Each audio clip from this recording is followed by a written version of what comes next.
Pues, buenas tardes. Voy a reemplazar a nuestro profesor. Bueno, nuestro problemita fue que vamos a tratar de estar a la altura de las circunstancias. El día de hoy tenemos que desarrollar el tema del texto científico. Pues como ustedes saben y nos ven, hay diversa material que se maneja en la composición de lectura de nuestro taller, ¿no? Uno de ellos es, pues, en este caso, el texto científico. Y me están citando acá un video, vamos a tratar de entrar desde YouTube, creo, para que ustedes lo puedan oír, porque si no me equivoco, desde aquí no lo vamos a poder escuchar. Vamos a ver. Un segundito, por favor.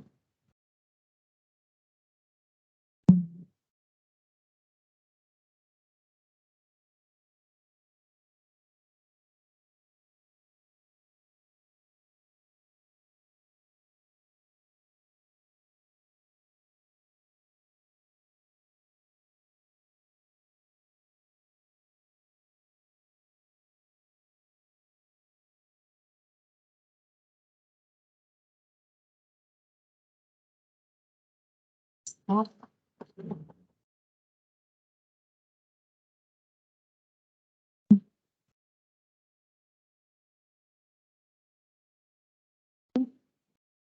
este es.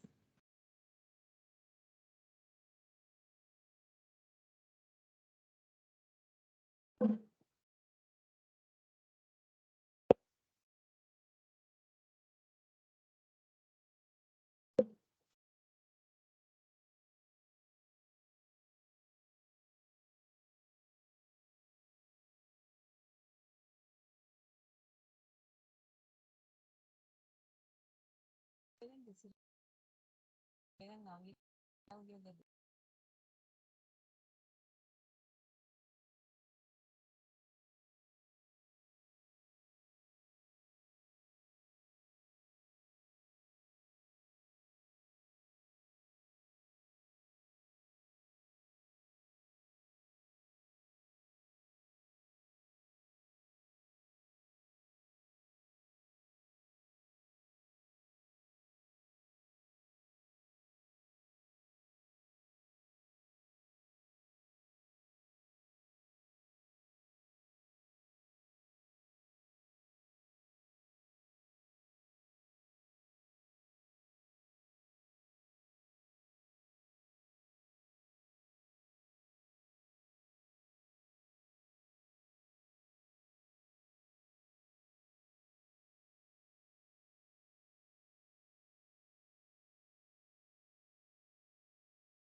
Eso es mi consejo. No sé. Estamos el primer año de un niño.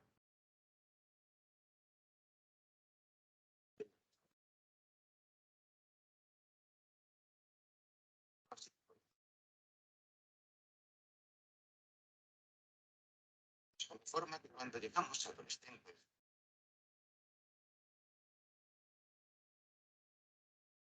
tenemos tanta.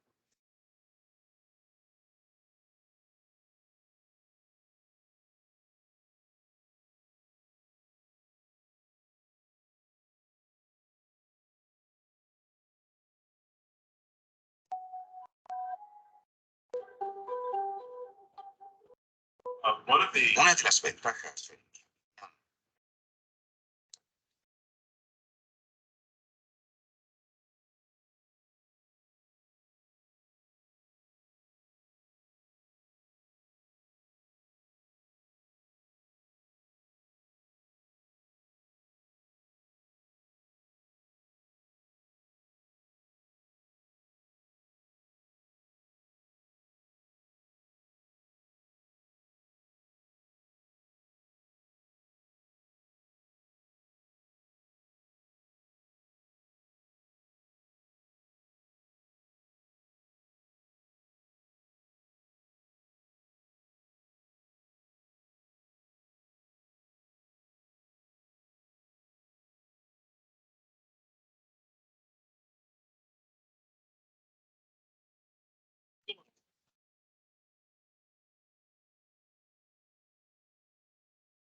se convierte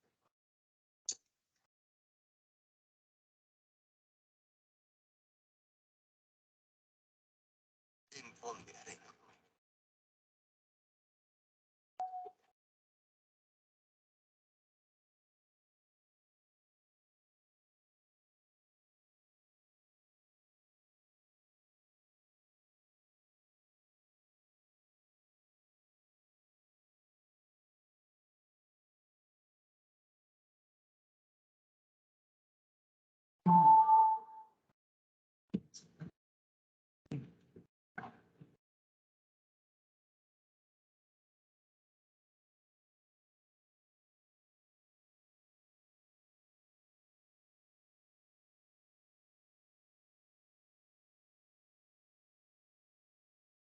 Se escuchaba un poco bajo. Así podemos volver a ver.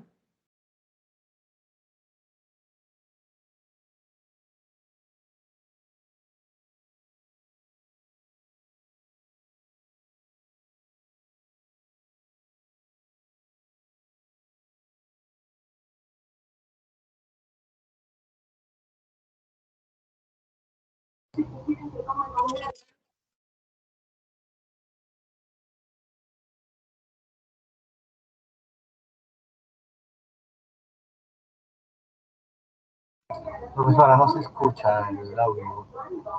Por favor, pase al área de compartir nuevamente.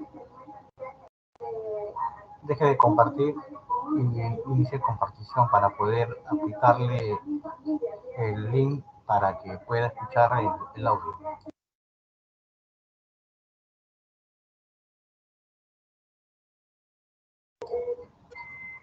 Sí.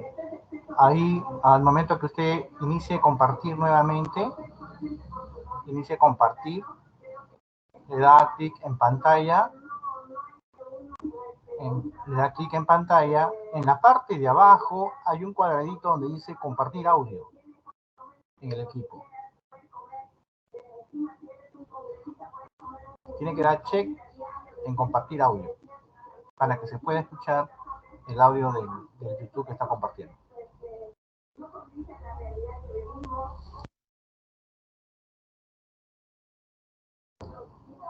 Ingrese en compartir, seleccione pantalla y en la parte de abajo, al final, dice compartir audio.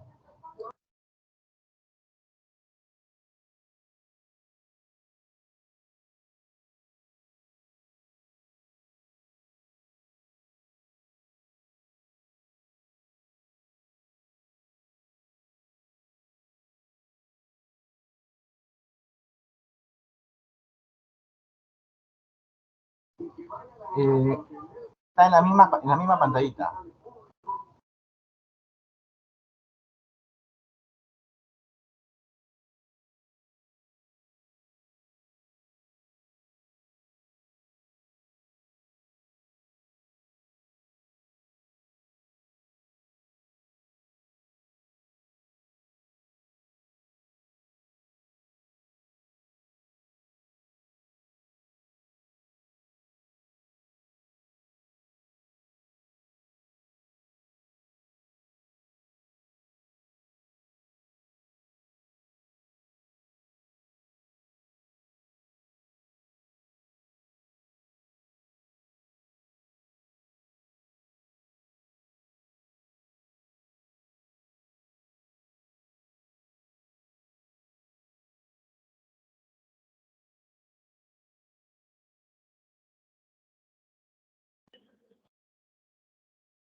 Pause su grabación no, perdón, su video que está transmitiendo usted porque no se escucha nada.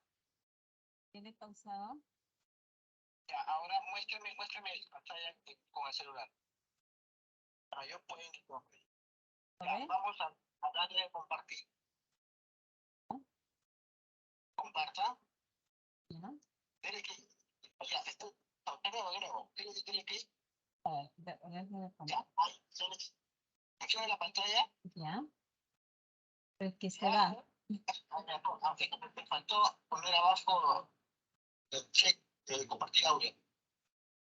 Por eso. Deje de compartir. Ya. Ya. Ahora presione ahí. Ya. Presione. Ya. Ahí en ese listado dice compartir audio. Sí, se lo pasé buscando y no encuentro compartir audio. Más arriba, más arriba, más arriba, más arriba, más arriba, más arriba. Por ahí debe estar. ¿Qué dice ahí? Ahí. ¿Qué dice ahí en el costado a la derecha? Agregar fondo, el que dice acá reportero, en paralelo, fondo contenido. Equipo. ¿Qué es a la derecha? Incluir equipo de sonido. Así es. Ahí. Ya. Y comparto pantalla. Ya. Ahora sí creo.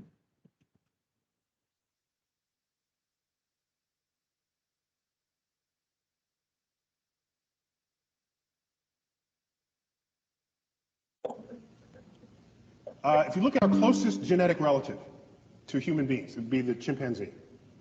We share like 98% identical DNA. We are smarter than a chimpanzee.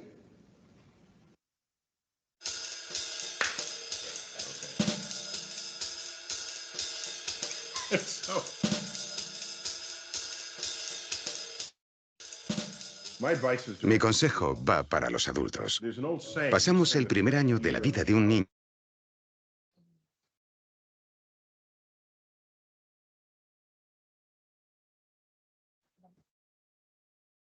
Sí se escucha, profesora. Continúe con su video.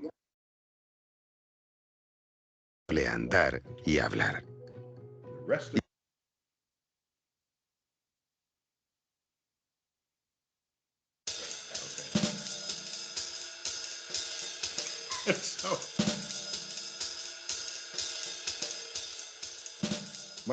Mi consejo va para los adultos. Pasamos el primer año de la vida de un niño enseñándole a andar y a hablar. Y el resto de su vida diciéndole que se calle y se siente. Lo que se consigue con esto es ahogar la creatividad, ahogar la curiosidad. De forma que cuando llegamos a adolescentes, ya nos da igual lo que no conocemos en el mundo.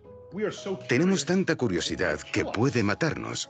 Así de curiosos somos. Nos cuesta inculcarles a los niños la pasión por la ciencia. Y esto se debe a que las personas que mandan no tienen ni idea de qué es la ciencia.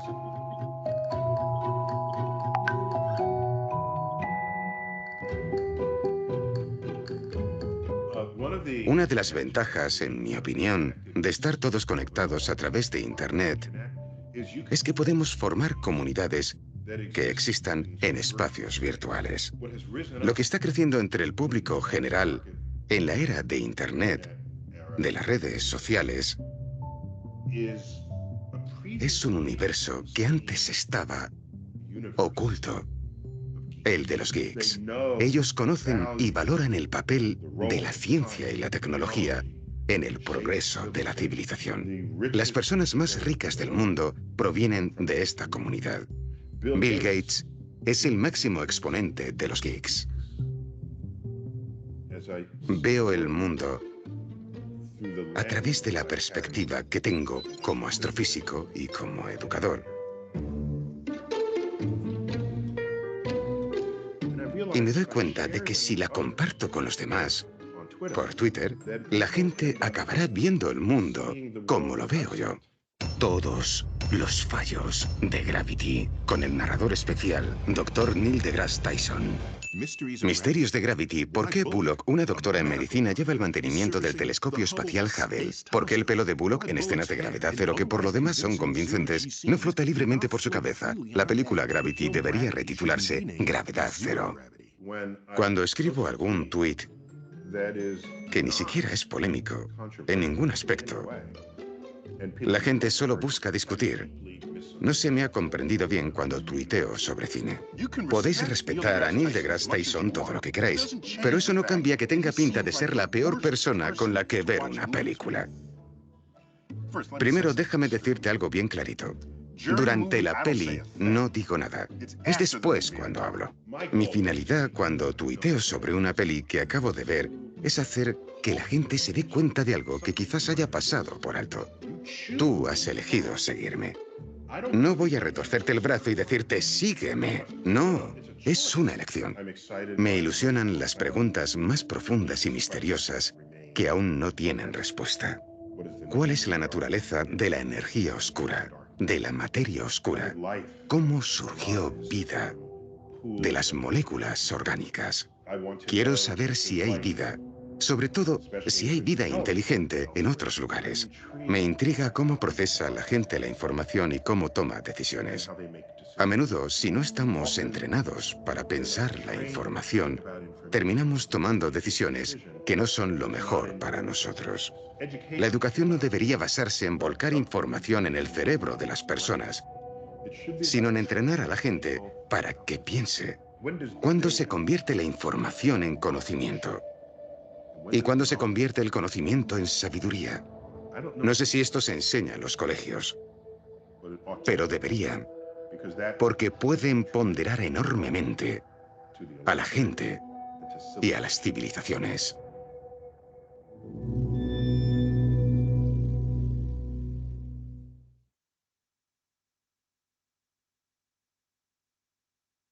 Chicos, nuestro video.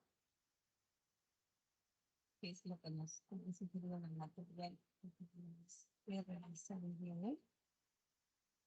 Pues como ustedes ven, el tema es pues, el texto científico y textos científicos pues los encontramos nosotros sobre todo en artículos de divulgación. Además tenemos que decir que es gracias a la ciencia, ¿no?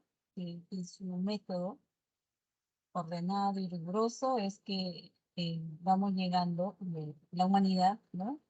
A cada vez más incrementar conocimiento. Conocimiento que tiene como base, pues, propuestas, hipótesis, teorías que son comprobadas, ¿no? Y que a medida que vayan incluso analizando su falibilidad y superando esas falibilidades, pues van desarrollando, ¿no? Van corrigiendo, incrementando más conocimiento. Pero como dice acá nuestro protagonista del video, el conocimiento debe servir para hacer pensar a las personas, ¿no? Todos, por naturaleza, tenemos inteligencia, ¿no? Estamos todos dotados por naturaleza de inteligencia. Y esa inteligencia nos permite, pues, pensar, y como todos somos diferentes, pensamos diferente. Y en esa diferencia, pues, podemos polemizar con argumentos, convencer al otro, ¿no? Incluso en ciencia demostrando que tenemos la razón, ¿no? Y así avanzamos en conocimiento. En una sociedad, por ejemplo, totalitaria, donde se nos exige que todos pensemos lo mismo, no avanzaríamos en conocimiento, ¿no? Bien. Y en el marco de la formación preuniversitaria que ofrece la PRE de San Marcos, entendemos como texto científico a aquel que difunde los resultados, los hallazgos de una investigación científica. Y investigación científica que supone un aporte, que supone una novedad respecto de un tema en específico, ¿no? Entonces, un texto científico es aquel que difunde un resultado, un hallazgo de alguna investigación científica y que significa un aporte respecto de un tema específico. ¿Qué temas aborda el texto científico? El texto científico puede abordar hechos basados en una descripción objetiva y rigurosa, susceptibles de confirmación. Y siempre se aclara que son susceptibles de confirmación porque cualquier hipótesis, cualquier teoría, cualquier tesis en ciencia no queda cerrada, porque si quedara cerrada, pues caeríamos en dogmatismo. Por ejemplo, cuando decimos Dios existe, pero no damos prueba de ello o tampoco queremos que se pregunte más, se cuestione más, ¿no? Pues no avanzaríamos en conocimiento, ¿no? Eso es un dogmatismo. En cambio, no, además que creamos en Dios no es una cuestión de fe. Pero en cambio, en ciencia, toda propuesta queda abierta, susceptible a confirmación. Alguien puede, puede haber obtenido un resultado siguiendo un método y ese resultado pues lo deja abierto para que otro tal vez pues aplique, quizá siguiendo el mismo método puede obtener otro resultado o otro método y obtener otro resultado, ¿no? Bien, ¿qué otros temas aborda el texto científico? Pues experimentos que permiten establecer un resultado. También aborda la corroboración o la refutación de una hipótesis, como le decía. toda propuesta científica queda abierta. Entonces, puede venir otra persona y corroborar la tesis que has dicho, ¿no? O refutar, ¿no? La tesis, la hipótesis que has propuesto, ¿no? Luego, también otro tema que aborda el texto científico sería un descubrimiento de impacto o desarrollos tecnológicos notables, la explicación de una teoría o un aspecto involucrado en ella. Bien, serían los temas que abordan los textos científicos. Ahora, ¿cuáles son las características del texto científico? Todo texto científico debe tener un lenguaje claro y con palabras de carácter académico o profesional. La información que se expone en un texto científico debe ser verificable, es decir, abierta, ¿no? A verificación y o donde se citan las fuentes. Y un texto científico se centra en el tema central, un tema principal, sin profundizar en temas relacionados. También otra característica es que expone el asunto en forma objetiva. Luego se dirige pues también a un público en específico. Puede ser un público, como se dice, nosotros por ejemplo decimos un público en general que no estamos especializados en alguna rama que tenga que ver con la ciencia. Hay un texto en específico de divulgación para nosotros. Pero también hay otro tipo de texto científico que está dirigido a pues, académico, ¿no? Con un lenguaje específico que solo ellos entienden. Muy bien.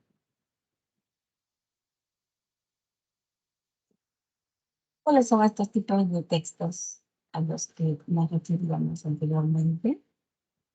Porque en la última característica se decía que se dirige, el texto científico se dirige a un público específico. ¿Cuál es el público específico? Tenemos textos científicos divulgativos y textos científicos especializados. En los textos científicos divulgativos se pone pues, un texto al alcance del público en general, ¿no? Para pues, introducir a ese público a un tema determinado. No se necesita que este público tenga un conocimiento previo del tema, porque para ello no se usa un lenguaje técnico ni avanzado, ¿no? Se trata de ser lo más simple y sencillo en esos textos de divulgación, ¿no? Y estos textos científicos divulgativos lo encontramos en medios de comunicación de masas, que pueden ser diarios, revistas, ¿no? Está dirigido a un público amplio y diverso. Y los tecnicismos, las palabras estas académicas especializadas, si es que aparecen en ese texto, pues aparecen explicadas, ¿no? Si están citadas, las explico. Y en los textos científicos especializados, pues sí, son textos que tienen un grado de dificultad porque pues se exige conocimiento del tema. Entonces generalmente pues, está dirigido a un público especializado, aquellos que se dedican a esta rama de la ciencia, ¿no? Porque usan un lenguaje técnico y bastante avanzado. Y estos textos se encuentran en revistas especializadas, solo son para académicos, para un receptor con dominio del tema, y es un lenguaje muy complejo porque presenta tecnicismo, ¿no? Muy bien, y pues, ¿qué podemos decir de los textos científicos que leemos en la pre, San Marcos, ¿no? En la pre, pues, se incluyen en nuestro taller textos de divulgación científica, pues, en los cuales, sin perder la exactitud, ¿no? Se pone al alcance de la comprensión de los alumnos, que pues somos no especializados, no tenemos formación en ese tipo todavía de rama académica, digamos, ¿no? No tenemos todavía un manejo de tecnicismos, ¿no? Entonces nosotros tratamos de incluir estos textos de divulgación masiva con la finalidad pues, de que nuestros alumnos también tengan al alcance ese tipo de conocimientos ya se los introducen, ¿no? Muy bien, chicos, vamos ahora a nuestro material de Word que tenemos en mano. Pues, a ver, vamos a ver cuál es.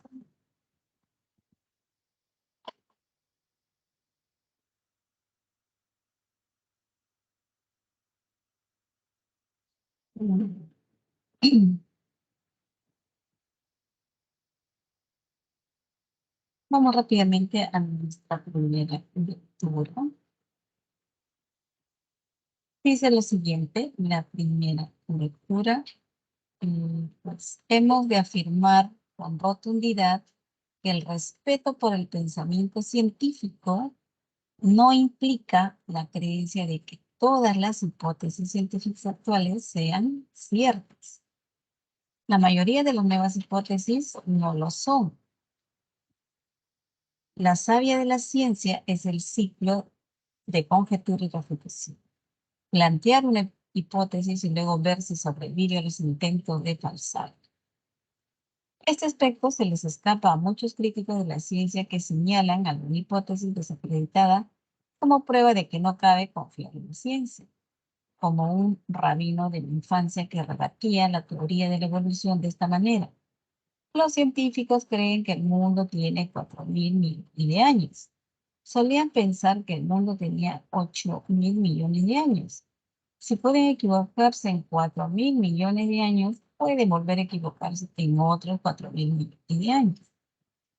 La falacia, dejando de lado la historia apócrifa, es la incapacidad de reconocer que lo que la ciencia permite es una confianza creciente en una hipótesis a medida que se acumulan las evidencias, no una afirmación de la infalibilidad al primer intento. De hecho, este tipo de argumentos se refuta a sí mismo, toda vez que los propios argumentadores han de apelar a la verdad de las tesis científicas actuales para arrojar dudas sobre las anteriores. Otro tanto sucede con el argumento común de que las afirmaciones de la ciencia no son fiables porque los científicos de algún periodo anterior estaban motivados por los perjuicios y los chauvinismos del momento. Cuando lo estaban haciendo mala ciencia. Y solo la ciencia mejor de los periodos posteriores nos permite identificar sus errores en la actualidad. Otra tentativa de construir un muro alrededor de la ciencia y hacer que ésta lo pague recurre a un argumento diferente, que la ciencia solo se ocupa de hechos relativos a las cosas físicas, por lo que los científicos cometen un error lógico cuando hablan de los valores, la sociedad o la cultura. Como dice Weissenthal, no le corresponde a la ciencia decir si la ciencia pertenece a la moral, la política y el arte. Estas son cuestiones filosóficas y la ciencia no es filosofía. Pero este argumento, el que comete un error lógico al confundir las proposiciones, pero es este argumento, es decir, ¿no? Que estas son cuestiones filosóficas y la ciencia no es filosofía, pero es este argumento el que comete un error lógico al confundir las proposiciones con las disciplinas académicas. Efectivamente, es cierto que una proposición empírica no es lo mismo que una proposición lógica. y ambas han de distinguirse de las afirmaciones normativas o morales.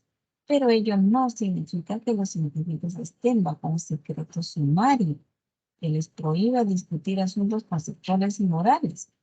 En mayor medida, entre los filósofos han de mantener la boca cerrada en lo concerniente al mundo físico. Este fragmento está tomado del texto en defensa de la ilustración de Pinta. Bien,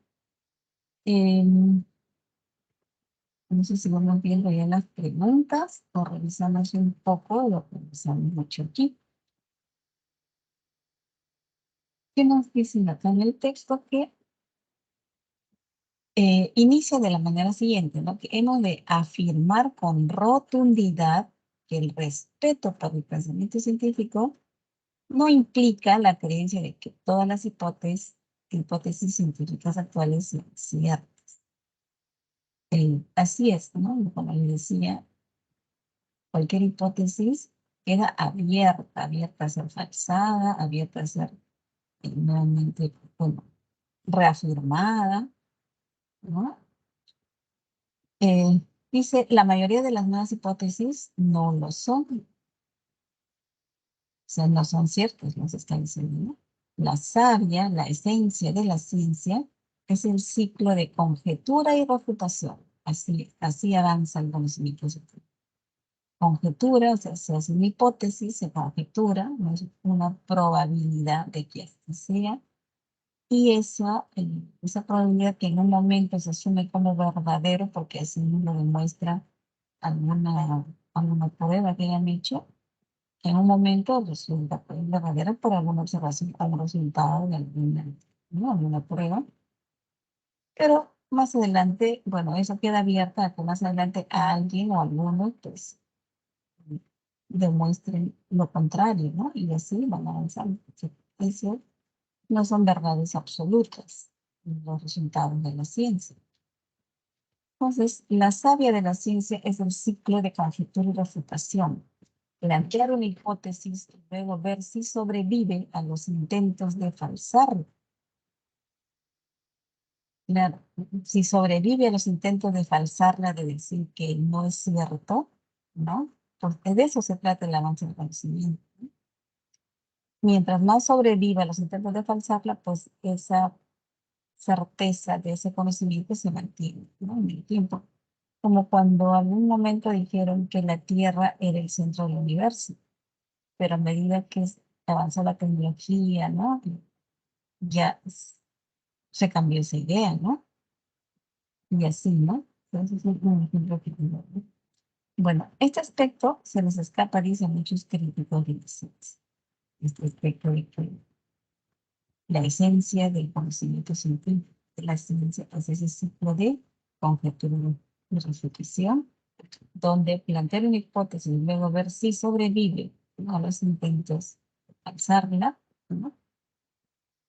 En eso consiste, que la hipótesis sobreviva a los más intentos de que sea falsada. Que estarían demostrando que es cierto. Pero en un momento está porque no puede retomar el estándar. Ahora sí que estoy enseñando.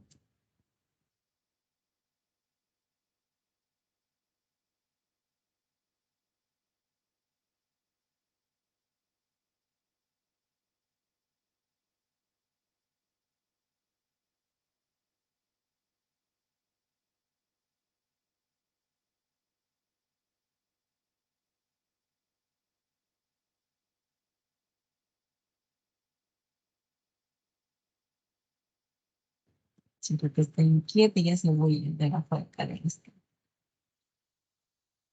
Bien, entonces, dice, este aspecto se les escapa a muchos críticos de la ciencia que señalan alguna hipótesis desacreditada como prueba de que no cabe confiar en la ciencia.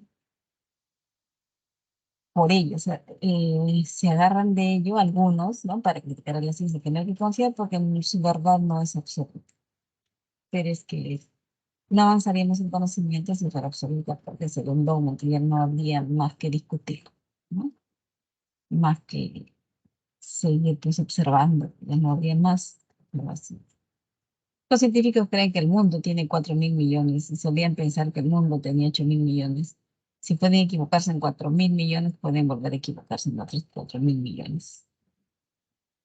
Eso es lo fantástico del conocimiento científico más bien, ¿no? Que si se equivocan, pues mejoran, ¿no? Se asume otra verdad, otra certeza, porque ha sido demostrada o porque la anterior ha sido falsada, ¿no? Claro, los demás dicen, ah, pero eso es equivocación, ¿no? Pero así es como ha ido avanzando el conocimiento.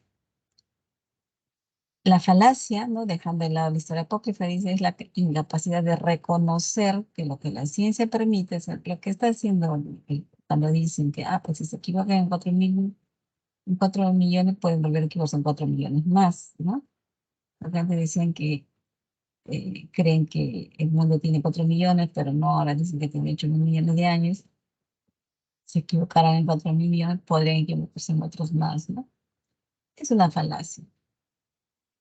Y dice que la falacia es la incapacidad pues, de reconocer que lo que la ciencia permite es una confianza creciente en una hipótesis a medida que se acumulan las evidencias. Mientras más evidencias favorables tenga esa hipótesis, sigue sobreviviendo. Y nosotros seguimos creyendo en esa hipótesis, ¿no? No una afirmación de la infalibilidad del primer intento. De hecho, este tipo de argumentos se refuta a sí mismo toda vez que los propios argumentadores han de apelar a la verdad de la tesis científica actuales para arrojar dudas sobre las anteriores. ¿Qué más nos decía acá? Que otro tanto sucede con el argumento común de que las afirmaciones de la ciencia no son fiables porque los científicos de algún periodo anterior estaban motivados por los prejuicios y los chauvinismos del momento. Como cuando estaban haciendo mala ciencia y solo la ciencia mejor de los periodos posteriores nos permite identificar pues esos errores en la actualidad, ¿no? Y claro, todo científico y su pensamiento se ubica también en un contexto, ¿no?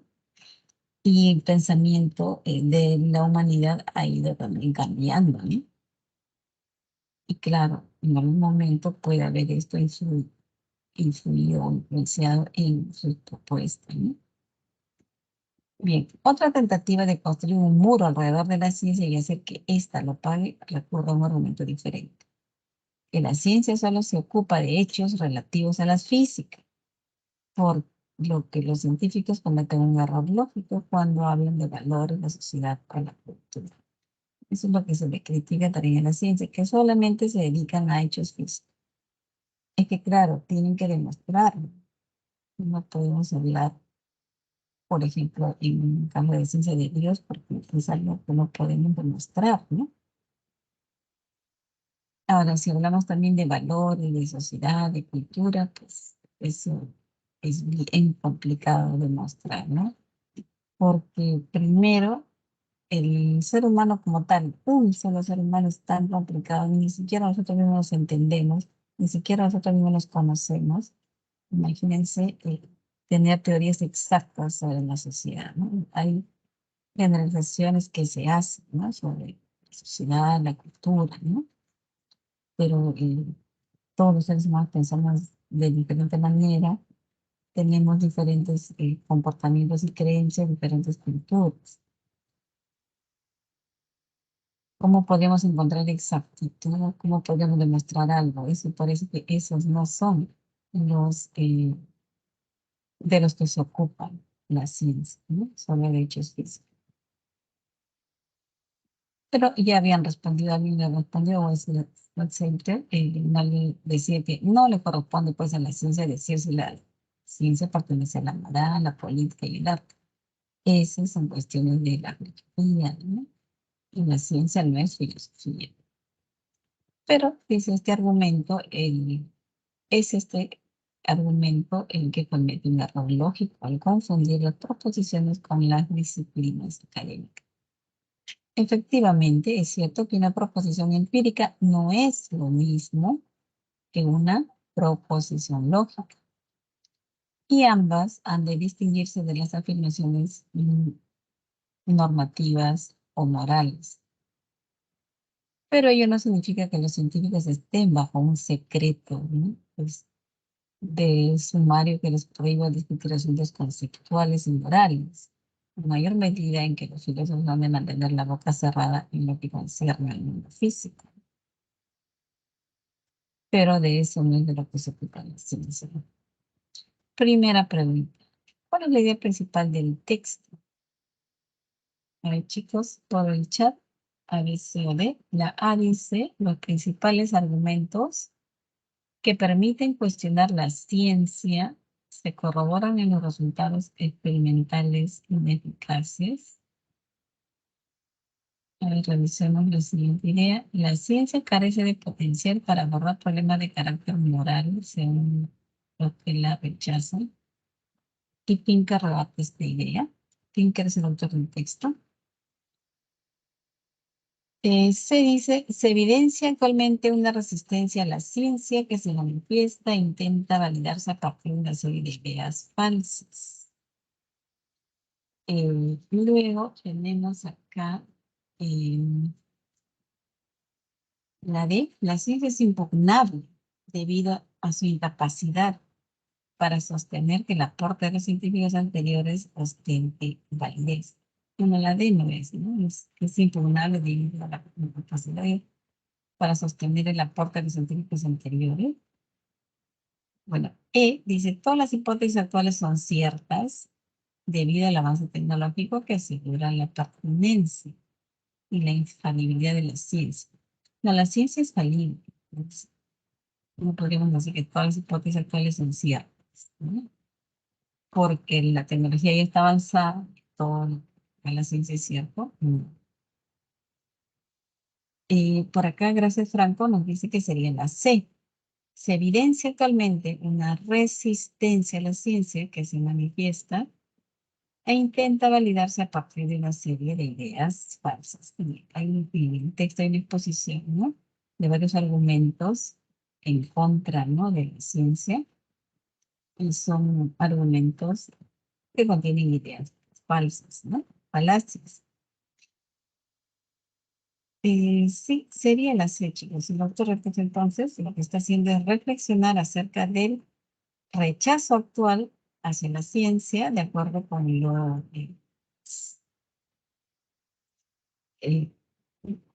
con todo lo que hemos leído de esas ideas falsas, esas que están en el texto, que se esgrimen, digamos, contra la validez del procedimiento científico.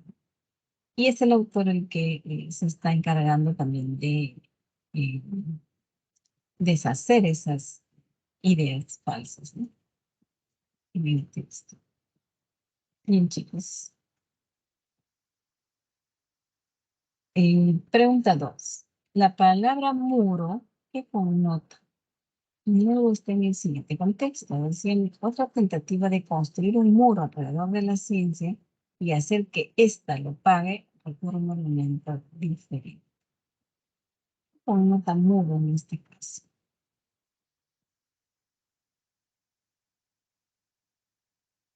Dureza, terquedad, aceptación, posibilidad o rechazo.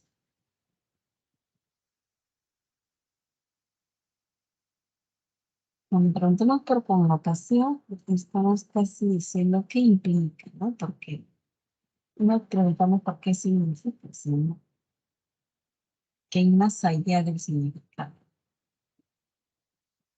Ya nos dice por acá, Franco, que sería la E. ¿Alguien más? Gracias, Joan. Nos dice que sería la E. Pues sí, es la E. Y la palabra muro connota rechazo, ¿no? Muro hace referencia pues a la resistencia contra el conocimiento científico, ¿no? Connota un rechazo. En esa resistencia, que por eso dan diferentes argumentos para no creer en la ciencia, ¿no?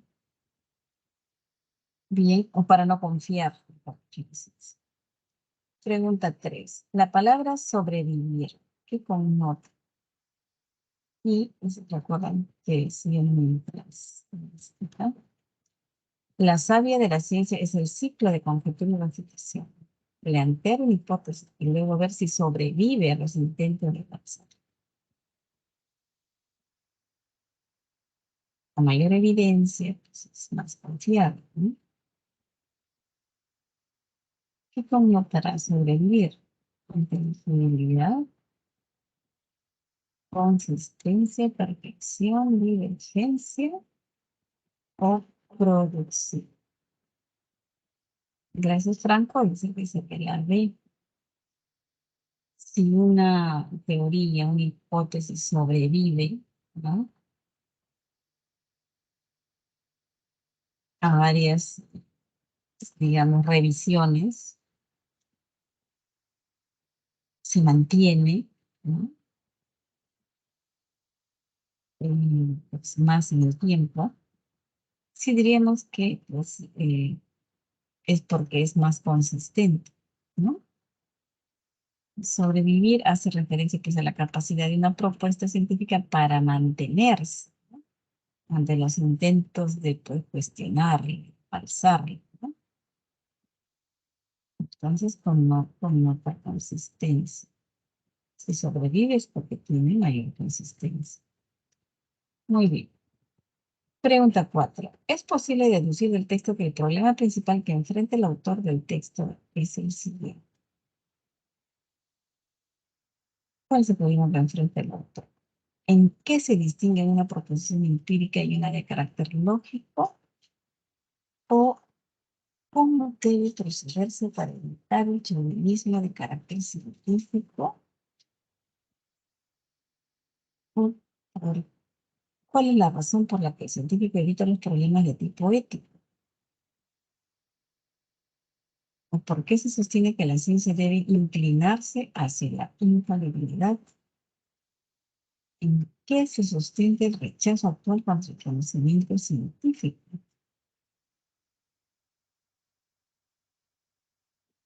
¿Qué es el problema que enfrenta el autor? Sí. Gracias, Franco, dice que sería el E, ¿no? El problema, podemos deducirlo, que el problema principal que enfrenta el autor del texto es en qué se sustenta el rechazo actual contra el conocimiento científico. Pues sí, es la E, ¿no? Porque el autor cuestiona el rechazo actual, ¿no?, enfrenta el conocimiento científico. Y entonces él plantea pues las diferentes ideas que se dicen, ¿no?, como argumentos válidos. Y él desmonta cada uno de esos argumentos que supuestamente son válidos en contra, ¿no?, de la ciencia. Muy bien. Vamos a remarcar, es la E. ¿Sí? Es la E en la pregunta 4. Vamos por la pregunta 5. Me avisan cuando estén, por favor, en su receso. Eso no estoy pendiente de la hora. Y les voy a quitar su tiempito de descanso. Pregunta 5. ¿Es posible deducir del texto que la acumulación de evidencia se vincula con un rasgo de la ciencia, a saber, la perfección, la perfectibilidad, la aleatoriedad, la certeza o la infalibilidad?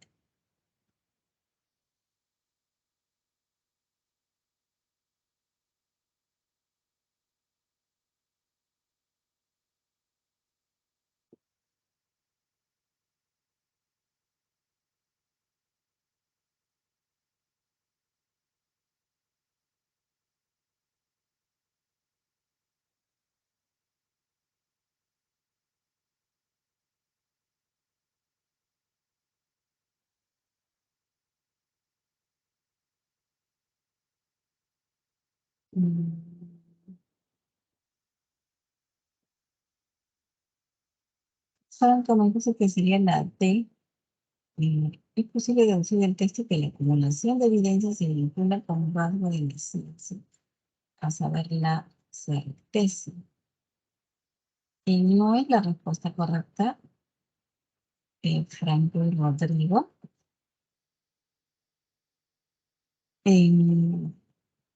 Cuando hablamos de la acumulación de evidencia, pues pensamos que esta acumulación de evidencia hace posible que las viejas teorías sean falsadas. Y en ese sentido, pues las hipótesis científicas distan de ser infalibles.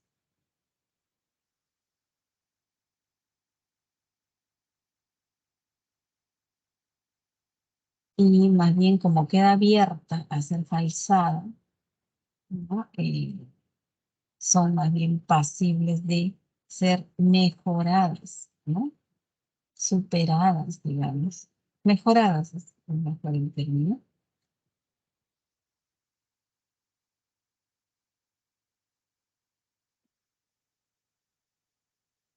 Entonces, ¿qué cosa es lo que se va buscando en la ciencia?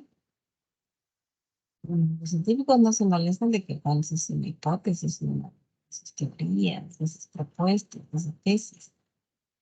Al contrario, quisieran, mientras más cuestionamiento se haga, pues se van a comprobar más si esa es, si sobrevive, como dice el texto, ¿no? A más evidencias, ¿no? Si sobrevive, pues esa propuesta es más sólida, más consistente y por ello sobrevive. Y al quedar abierta para ser abierta a ser falsada, pues lo que busca es mejorar, es decir, que cada vez haya más, bueno, que sea más perfecta, ¿no? ¿Cuál sería la propuesta, chicos? Digo, la alternativa correcta aquí. La perfectibilidad, ¿sí? Eso es. Podríamos decir que eso es lo que buscan, ¿no? Más evidencias hay, mientras más cuestionamiento, más comprobaciones hay de sus hipótesis, pues hace más fuerte. O de repente, pues, en el momento en que demuestran que no, que eso ya no, pues, que es falso, o sea, mejor dicho, que no es un conocimiento, no hay mucha certeza, no es verdadero, ¿no? En ese momento, entonces, cambia la teoría, la propuesta, ¿no? Se mejora. Y esa nueva mejora pues queda también abierta, ¿no? A ser mejorada, ¿no?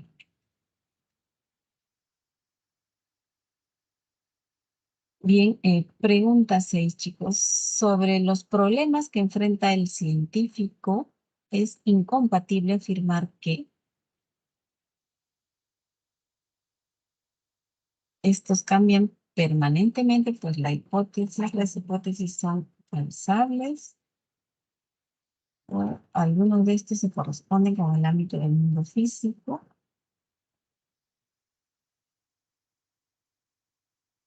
Buscamos lo incompatible, ¿no? Lo incompatible, es decir, sobre los problemas científicos.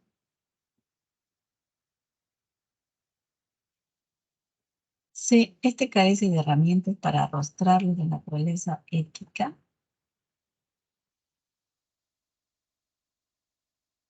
Se pueden corresponderse con temáticas y ámbitos muy divergentes. Se distingue entre los de tipo conceptual y los de naturaleza moral. Bueno, los de la E son incompatibles. La C, cuando decimos este carece de herramientas para arrostrarlo de la naturaleza ética.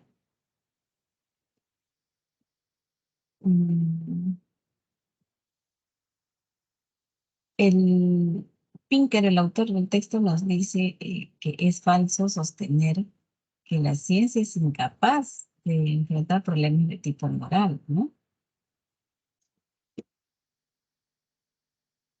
Y al final, eso es lo que nos enseñó.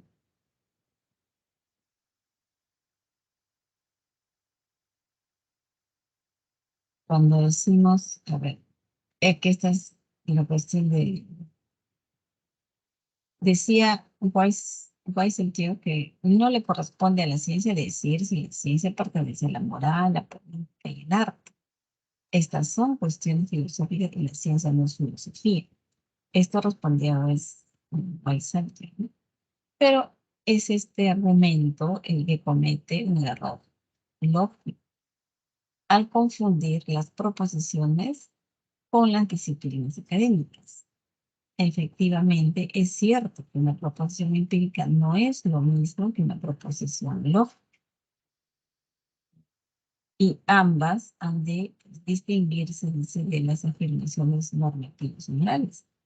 Pero ello no significa que los científicos estén bajo un secreto sumario y que les prohíban discutir asuntos conceptuales y morales.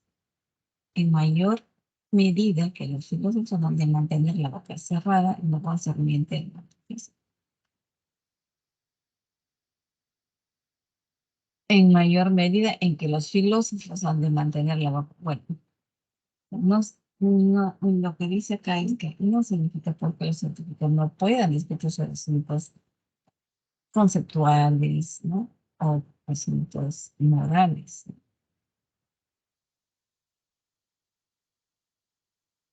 Entonces, sería nuestra respuesta correcta en la 6, nos dice sería la D. Puede corresponderse con temáticas y ámbitos divergentes. Mejor expresado está en la C, ¿no? Porque nos dicen lo incompatible, ¿no? Lo incompatible. Que este carece decir que el científico, ¿no? Sobre los problemas que enfrenta el científico, sobre los problemas que enfrenta el científico, es incompatible afirmar que ¿no? El científico carece de herramientas para arrastrar lo de naturaleza ética. ¿No? Porque, como le decía, el autor sostiene que es falso sostener que la ciencia es incapaz de enfrentar problemas de tipo moral, de tipo ético, ¿no?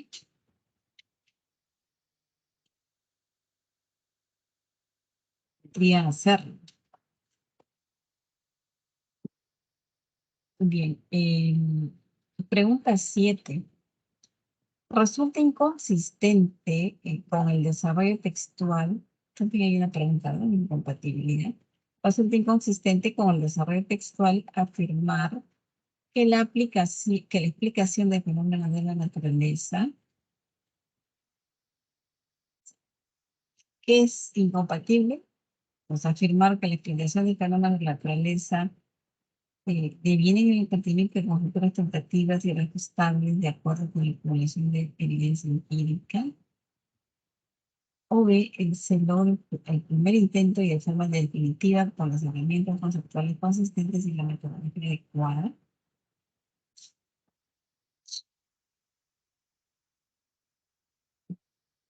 En la B estaría el incompatible, ¿no? Pues no podemos decir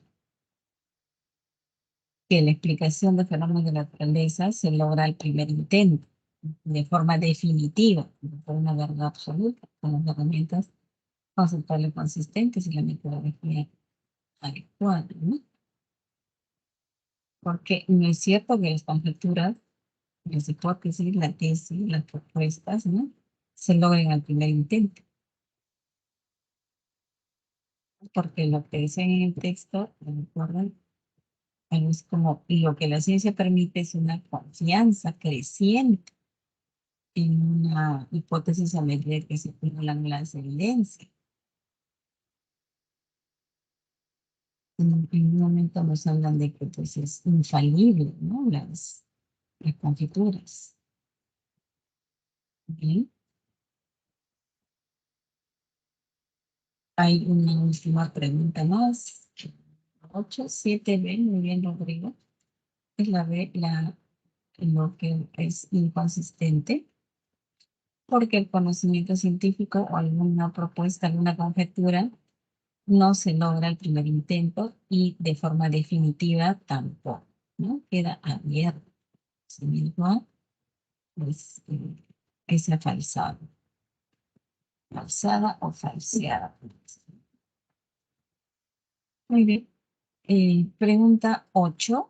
Si los que rechazan el valor de los científicos en temas morales distinguieran entre proposiciones empíricas y afirmaciones prescriptivas de tipo moral,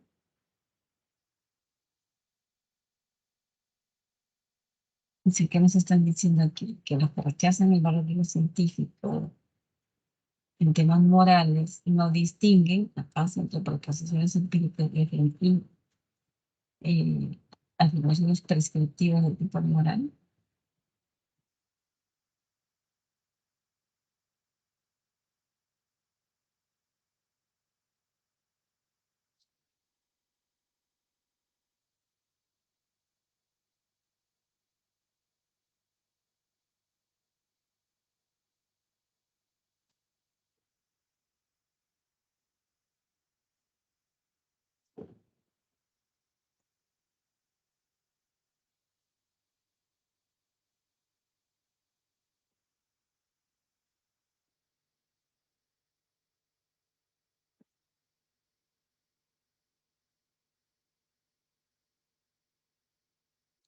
Sí, sería la A. Muy bien, Franco.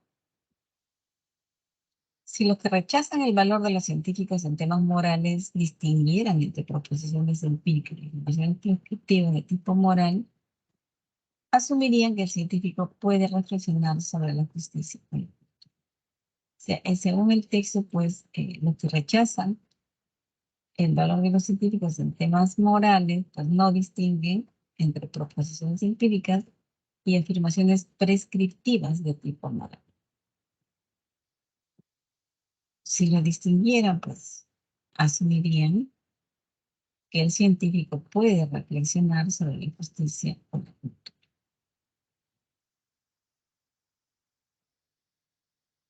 Y aquí pues cabe hablar así, pueden reflexionar, porque sobre esto no vas a lanzar pues una hipótesis para ser comprobada, ¿no? Porque no es un hecho oficial. Bien, que sí. Vamos a la siguiente lectura.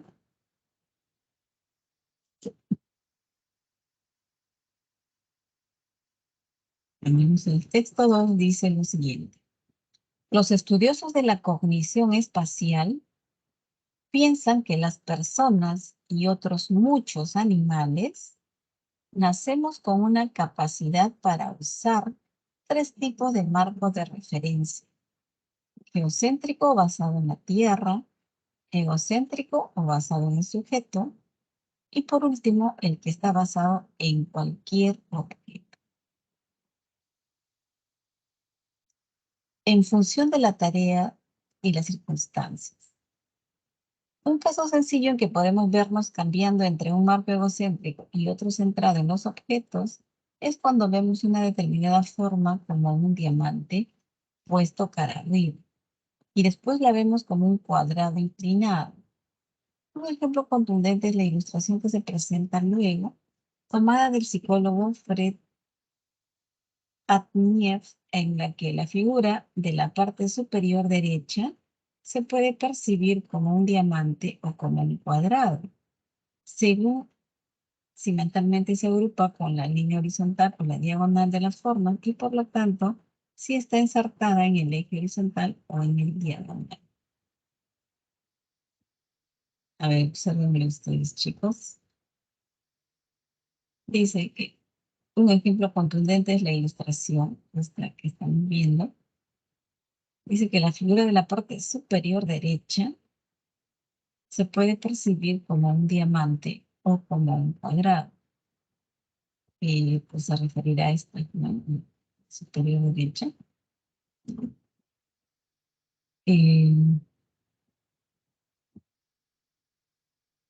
Y sí, no sé si ustedes lo pueden ver así, ¿no?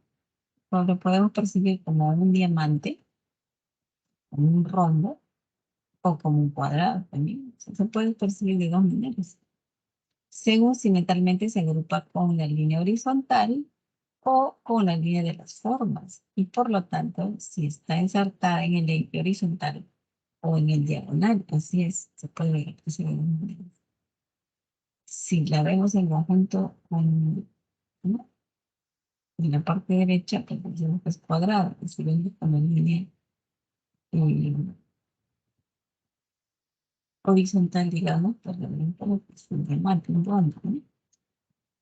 Bien, nuestra destreza para analizar el mundo visual tiene su contrapartida en los múltiples marcos que el lenguaje pone a nuestra disposición. Muchos términos espaciales de la lengua inglesa como front, frente, right, derecha, se pueden utilizar bien de una forma egocéntrica, la right of the car, hacia la derecha del coche, bien de una forma centrada en el objeto, la car right, la derecha del coche. El lenguaje tiene también un léxico de términos geocéntricos. No solo hay palabras para designar los sentidos de la brújula, sino que tenemos palabras como hillfield, cuesta arriba, downhill, cuesta abajo, sigo hacia el mar, shore, hacia la costa, y frases como toward the lake, hacia el lago, o y away from the hills, lejos de las colinas. La psicolingüística Lila Gleitman habla de una isla cuyos habitantes, como los mayas, localizan muchos lugares y direcciones con la ayuda de términos geocéntricos. La isla es Manhattan y los términos son uptown hacia el distrito residencial, downtown, centro de la ciudad, y crosstown, que cruza la ciudad. Asimismo, el sistema del metro de Boston calcula las direcciones con los términos inbound de llegada y outbound de partida. Dada la utilidad de los tres tipos de marco, cada uno de ellos resolviendo las deficiencias de los demás, sería de extrañar que un determinado pueblo careciera de la capacidad para usar uno, simplemente debido a los accidentes de la historia de su lengua. Y en efecto, el propio hecho de que el inglés, como el tal, evidencia términos geocéntricos que los hablantes entienden perfectamente bien, fastidia los planes de una interpretación lotziana extrema de las diferencias entre mayas y norteamericanos a la hora de alinear los juguetes sobre una mesa. Y esto también está tomado de un libro de Pinker titulado El mundo de las palabras a lógica de la investigación científica.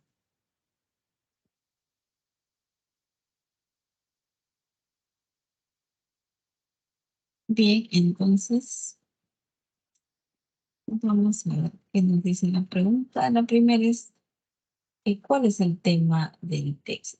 El tema es lo que aborda la capacidad para ubicarse en la dimensión de tipo espacial o puntos de referencia basados en el objeto en la lengua central, o los marcos espaciales de carácter egocéntrico y geocéntrico,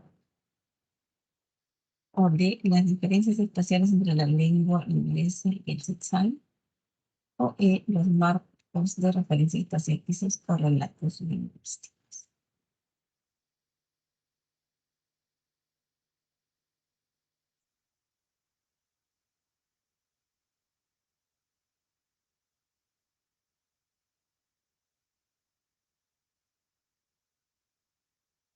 Vamos un poquito a ver.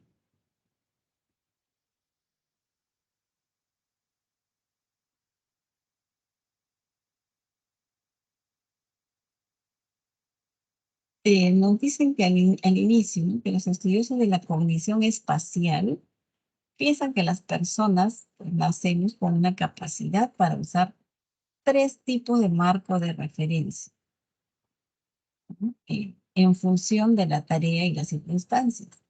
Y los marcos de referencia serían el geocéntrico, porque está basado en la Tierra, que es egocéntrico, que está basado en el sujeto, egocéntrico, y por último, el que está basado en cualquier objeto. Dice, un paso sencillo en que nos podemos ver cambiando entre un marco egocéntrico y otro centrado en los objetos es cuando vemos una determinada forma como un diamante puesto cara arriba y después lo vemos como un cuadrado inclinado.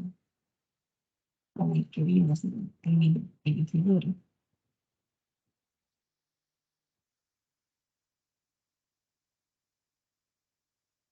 Y que vemos aquí, en la figura de la parte superior derecha, se puede percibir como un diamante o como un cuadrado, según cómo agrupemos, ¿no? Si en línea horizontal o en línea diagonal. Va a aparecer un cuadrado si lo agrupamos de manera diagonal, o nos parecerá como un diamante si agrupamos en línea horizontal. Y además nos dice en esto que nuestra destreza para analizar el mundo visual tiene su contrapartida en los múltiples marcos que el lenguaje pone a nuestra disposición.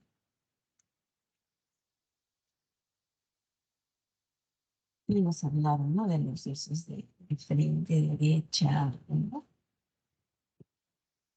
Y además que podemos usarlo también de forma egocéntrica cuando hablamos y decimos hacia la derecha del coche.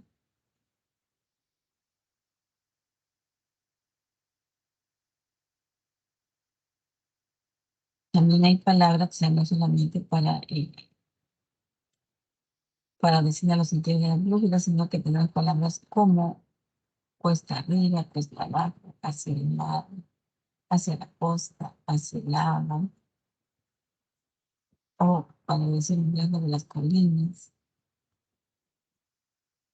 Y Lila Greitman, que es una psicolingüista, habla de una isla cuyos habitantes, como los mayas, localizan muchos lugares y direcciones con la ayuda de términos egocéntricos. La isla es Manhattan y los términos son uptown, es el distrito residencial, downtown, centro de la ciudad, y crosstown, que cruza la ciudad. Asimismo, dice el sistema de metro de Boston calcula las direcciones con los términos inbound, llegada, y outbound, de partida. Entonces, termina el texto diciendo que dada la utilidad de los tres tipos de marco, pues cada uno de ellos resolviendo las diferencias, las deficiencias de los demás, sería de extrañar que un determinado pueblo careciera de la capacidad para usar uno, simplemente debido a la ausencia de la historia de su lengua.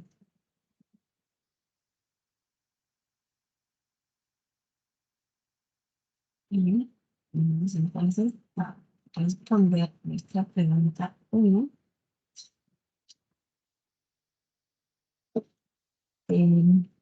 Aquí sería la alternativa E, chicos.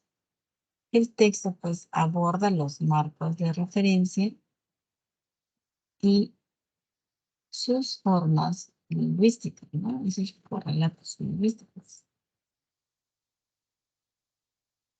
Sería la E. Pregunta 2.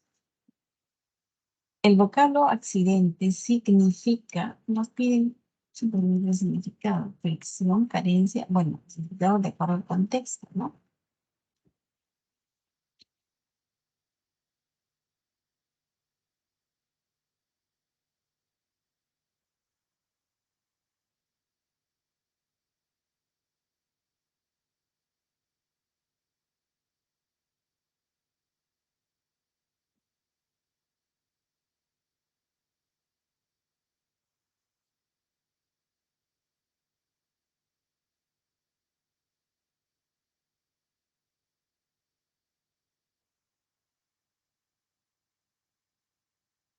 En nuestra pregunta 3, pues,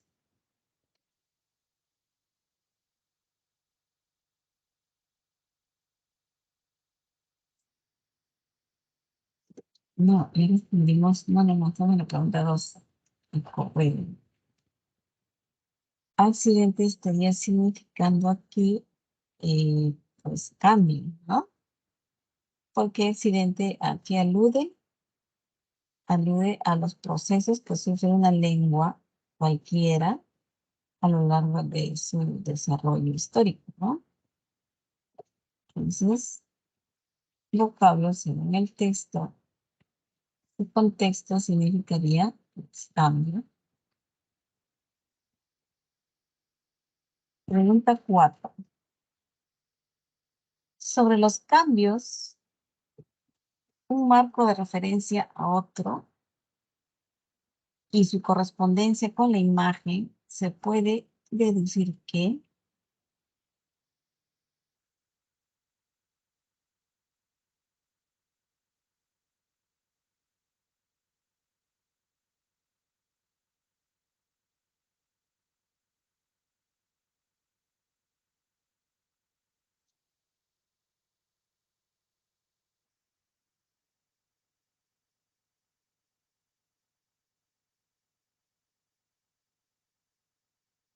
cuando vemos esa imagen que nos han mm, dado aquí en el texto, si la vemos en diagonal, las figuras se ven como un conjunto de cuadrados, ¿no? Y no como diamantes.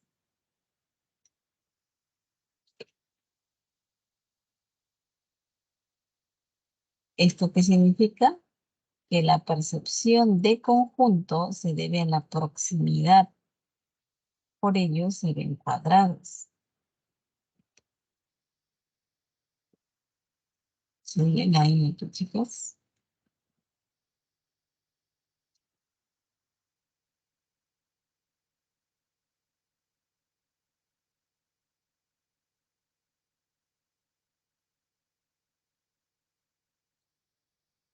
Ujú.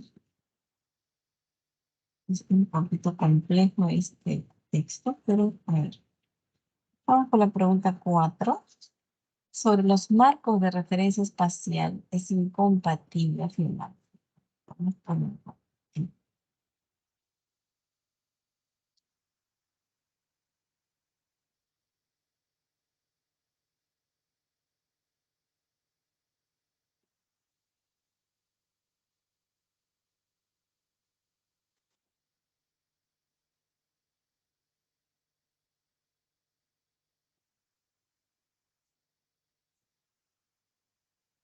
aquí sería la alternativa de la correcta, ¿no? Que algunas culturas es incompatible, pero nos preguntan por incompatible.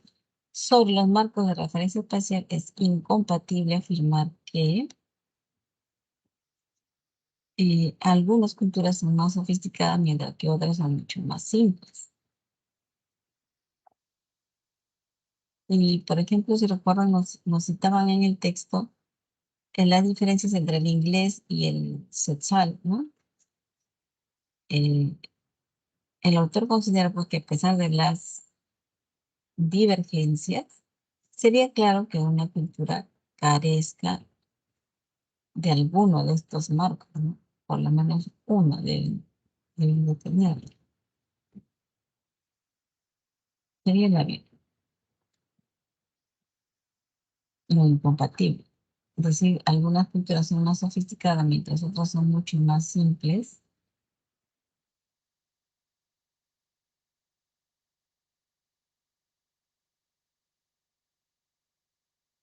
El autor dice que a pesar de las divergencias entre el inglés y el quetzal, ¿no? Sería raro pues que una cultura carezca de alguno de estos marcos.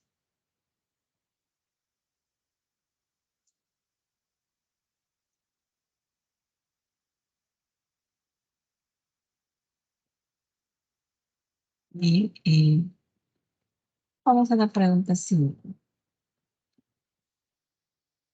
Si el inglés o el español carecieran de palabras para referirse al marco geocéntrico,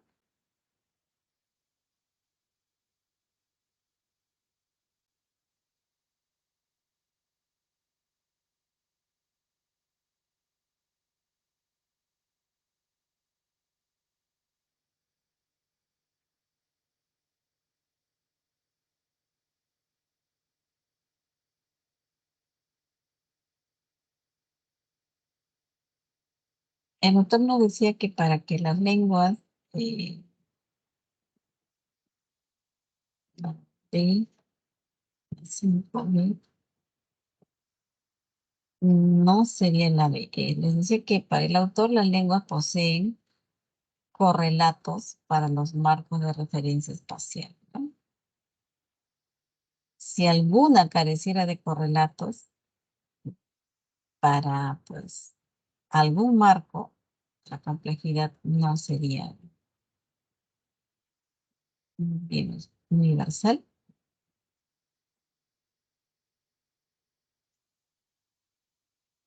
Que si el inglés o el español carecieran de palabras para referirse al marco geocéntrico, podría considerarse que la complejidad lingüística espacial es relativa.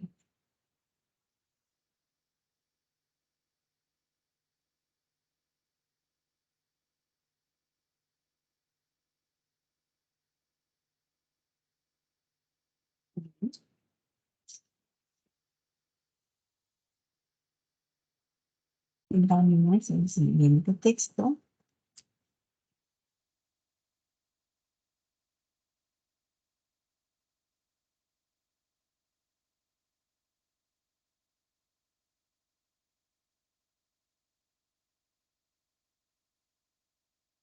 Este es un poco más sencillo, chicos. No tiene mucha dificultad. Vamos a leerlo. Dice lo siguiente, ¿no?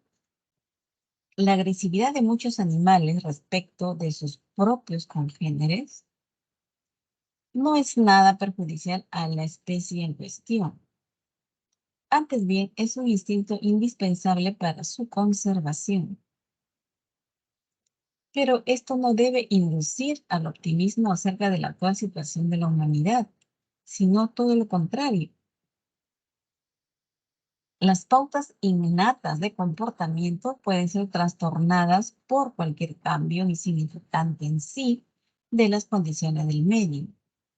Tan incapaces son de acomodamiento rápido que en circunstancias desfavorables la especie puede desaparecer.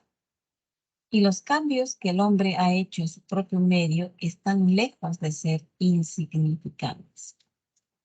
Si uno pudiera ver sin prejuicios al hombre contemporáneo, en una mano la bomba de hidrógeno y en el corazón el instinto de agresión heredado de sus antepasados, los antropoides, producto aquella de su inteligencia e incontrolable por su razón, no le duraría larga vida. Y si se considera esta situación como ser humano personalmente interesado, parece una pesadilla y resulta difícil creer que la agresividad sea otra cosa que un síntoma patológico de la decadencia de nuestra cultura contemporánea. Y si esto fuera todo, el conocimiento de que la tendencia agresiva es un verdadero instinto destinado primordialmente a conservar la especie, nos hace comprender la magnitud del peligro. Es lo espontáneo de este instinto lo que lo hace tan temible. Si se tratara solamente de una reacción a determinadas condiciones exteriores, como quieren muchos sociólogos y psicólogos, la situación de la humanidad no sería tan peligrosa como es en realidad, porque entonces podrían estudiarse a fondo y eliminarse los factores causantes de esas reacciones. Freud podría enorgullecerse de haber sido el primero en señalar lo autónomo de la agresión y también en demostrar que la falta de contacto social, sobre todo cuando llega al punto de libres, pérdida de amor, eran factores que la favorecían mucho. De esta idea, justo en sí, han sacado muchos maestros norteamericanos la falsa consecuencia de que bastaría evitarles todas las frustraciones o decepciones y darle gusto en todo para que los hijos fueran menos neuróticos, mejor adaptados al medio y sobre todo menos agresivos. Pero un método norteamericano de educación basado en una de tales hipótesis sirvió únicamente para demostrar que la pulsión agresiva, como tantos instintos, surge espontáneamente en el corazón del hombre. Así se formaron innumerables niños desvergonzados y cabalmente insoportables. Cualquier cosa menos no agresivos. La opinión completamente errónea que se enseña de que tanto el comportamiento humano como el animal son de tipo predominantemente reactivo y que aún conteniendo elementos innatos, puede modificarse por el aprendizaje, todavía tiene raíces profundas y difíciles de extirpar por nuestro erróneo entendimiento de principios en sí verdaderamente democráticos, a los que en cierto modo se opone el hecho de que ya desde la cuna no somos todos tan iguales y que no todos tenemos por derecho propio las mismas perspectivas de llegar a ser ciudadanos ideales. Bien, entonces, ¿qué tenemos por aquí? Vamos a dar una pequeña repasadita. Nos dice que, bueno, empieza hablando de la agresividad de los animales, ¿no? Dice que la agresividad de muchos animales respecto de sus propios congéneres no es nada malo ni nada perjudicial a la especie. Más bien es un instinto indispensable para su conservación. La agresividad sería indispensable para su conservación.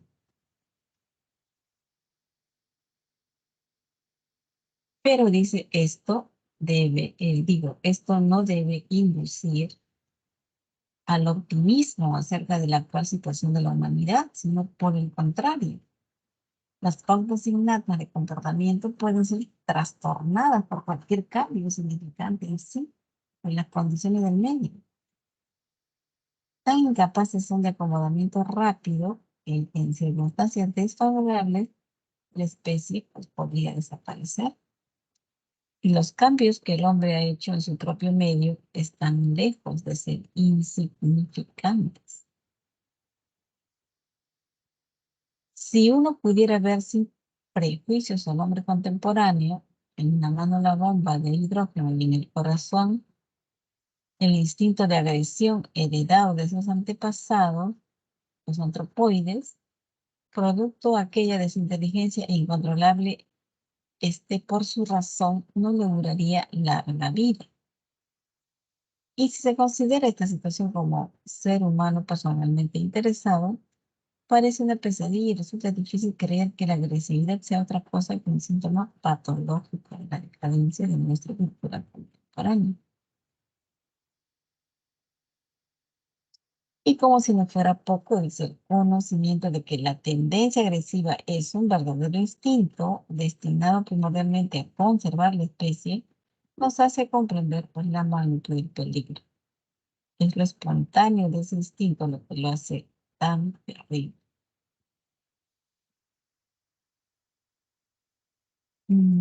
¿Qué más tenemos por acá? Freud dice podría enorgullecerse de haber sido el primero en señalar lo autónomo de la agresión y también en demostrar que la falta de contacto social, sobre todo cuando llega al punto de la pérdida de amor, que estos pues eran factores que la favorecían mucho. Y de esta idea justa han sacado muchos maestros norteamericanos la falsa consecuencia de que bastaría evitarles todas las frustraciones o decepciones pues, a los hijos, ¿no? Darles de todo y para que sean menos agresivos, ¿no? Mejor adaptados, menos neuróticos. Pero un método norteamericano de educación basado en una de tales hipótesis sirvió únicamente para demostrar que la evolución agresiva con tantos instintos surge espontáneamente en el corazón del hombre. Así se formaron innumerables niños desvergonzados, insoportables, cualquier cosa, pero menos agresivos. Entonces, la opinión completamente errónea que se enseña de que tanto el comportamiento humano como el animal son de tipo, pues, reactivo y que aún conteniendo elementos innatos puede modificarse por el aprendizaje, todavía tiene profundas raíces y difíciles de extirpar por nuestro erróneo entendimiento de principios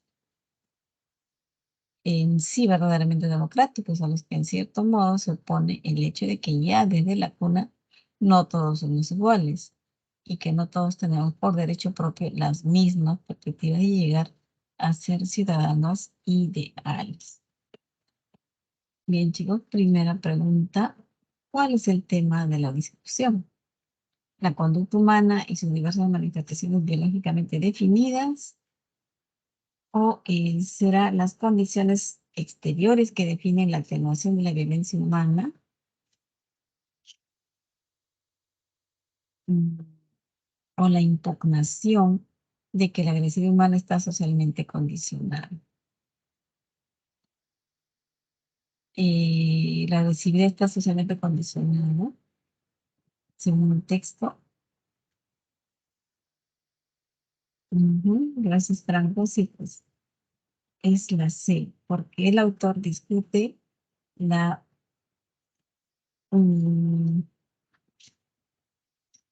la plausibilidad de que la violencia humana dependa, pues, ¿no?, de ciertos condicionamientos externos. Pues más bien el autor considera que existe algo así como una herencia, ¿no?, que tenemos dentro, una herencia ya de hace muchos años implicada, ¿no?, en esa característica. Sería la C. Se discute en el texto la impugnación de que la agresividad humana está socialmente condicionada. Y vámonos a la pregunta 2. Determine el mejor resumen de la lectura. A ver, alternativo resumen mejor.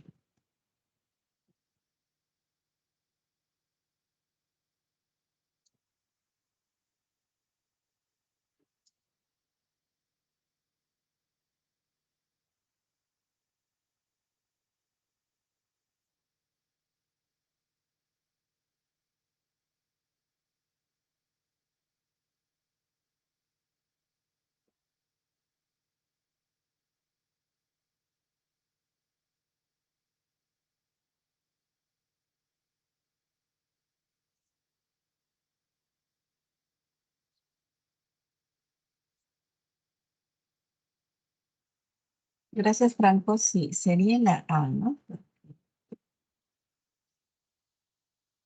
La idea principal del texto es que la violencia es una conducta humana que presenta, pues, un sustento biológico, ¿no?, a pesar de la idea equivocada sobre el condicionamiento social, ¿no?, como factor determinante de nuestro comportamiento, ¿no?, violento.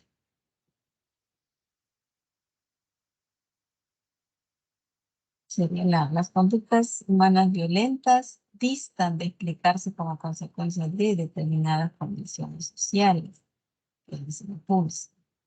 Más bien, estas aparecen de forma instintiva debido a que constituyen un importante mecanismo de preservación de la especie, a pesar de que se piense lo contrario.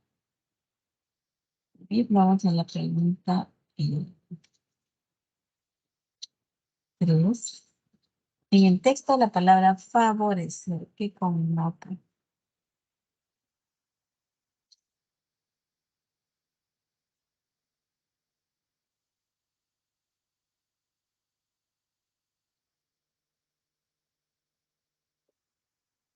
Dice en el texto, de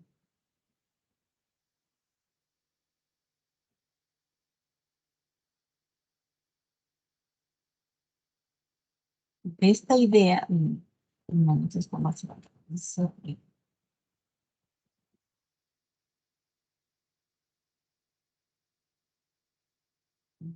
Freud podría enorgullecerse de haber sido el primero en señalar lo autónomo de la agresión y también en demostrar que la falta de contacto social, sobre todo cuando llega al punto de la pérdida de amor, eran factores que la favorecían. De esta idea, el ajuste en sí, pues han sacado muchos norteamericanos la falsa consecuencia de que habría que pues, evitar la frustración, las decepciones a nuestros hijos, darles el gusto, ¿no? Para que no sean agresivos. Es una falsa idea, ¿no? Sí, el autor. Favorecer con notaría la B. Condicionamiento. Sí, esto es verdad, gracias, Franco. Y favorecer, pues, alude a causas o factores, por tanto, con nota condicionamiento.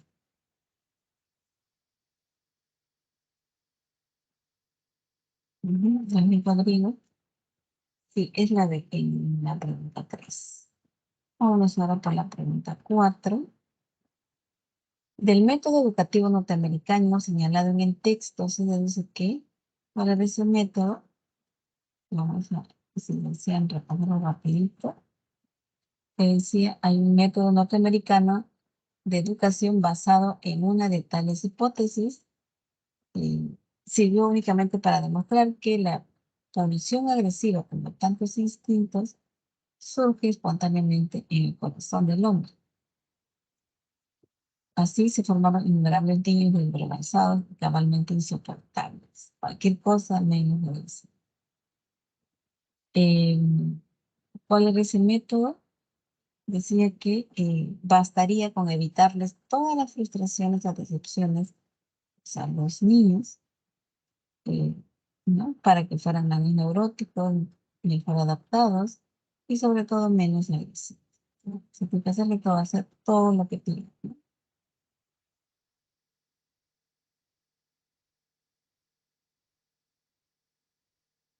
Y la pregunta es del método educativo norteamericano señalado en el texto, se deduce que lo bien respondido, me parece.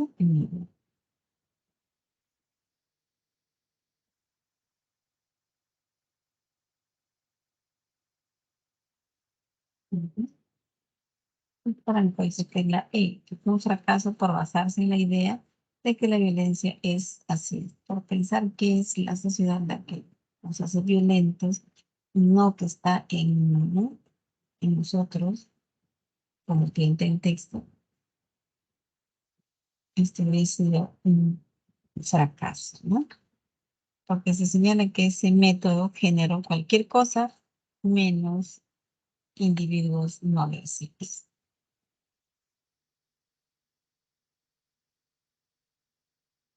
Bien, vamos por la pregunta 5. La 4 es la E. La 5, sobre la decadencia de nuestra cultura contemporánea. Se deduce que el autor del texto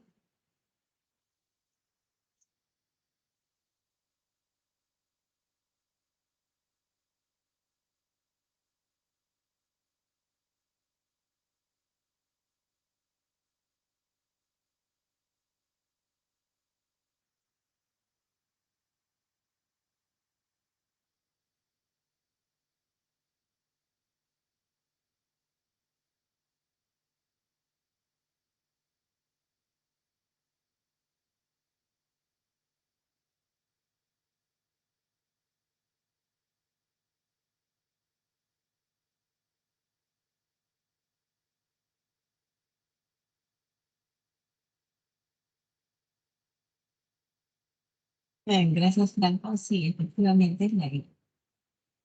Sobre la decadencia de nuestra cultura contemporánea, se deduce que el autor del texto pues, lo considera irrelevante como factor que impulsa la ansiedad.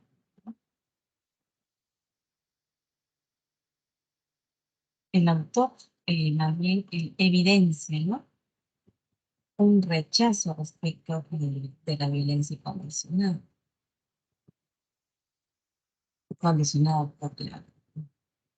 por la decadencia de nuestra cultura contemporánea. Ujú.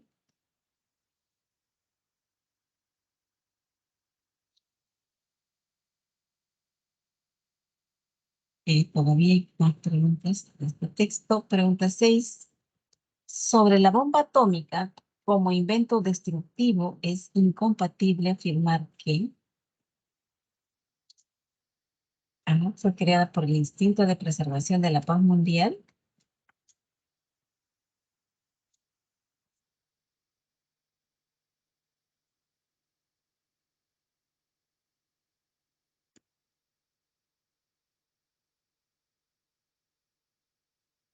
O será producto para fines violentos de la inteligencia humana. Por preservación de la especie somos destructivos, dice, ¿no? El texto. Así que por eso habremos creado la bomba. Es producto para fines violentos o pareciera reflejar el dominio de la agresividad ante la razón, o puede pensarse erróneamente como muestra de creencia, o es paradójico que sea la inteligencia humana quien lo origina.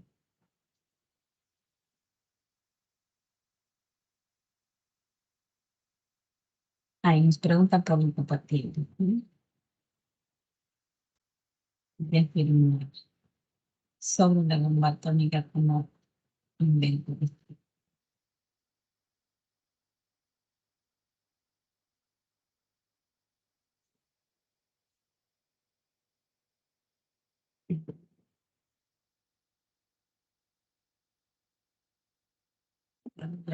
Estamos en receso. Dios. Ahora chicos, si lo terminamos, esta en la 6 es la alternativa A. Es incompatible afirmar que fue creada por el instinto de preservación de la paz mundial, ¿no? Porque el autor plantea la tensión, no la, con esa tensión, plantea la tensión entre la bomba atómica, los productos de la inteligencia humana, ¿no? Y su instinto violento. Esta situación, así como este escenario, ¿no? Pues es una muestra, ¿no? De cómo la violencia es la que se impone, ¿no? Porque somos seres inteligentes, pero hemos creado esta bomba atómica. Será porque tenemos un instinto violento, porque nunca el autor, ¿no? Entonces, pensar en un instinto de preservación de la paz es incompatible, ¿no? Ujú.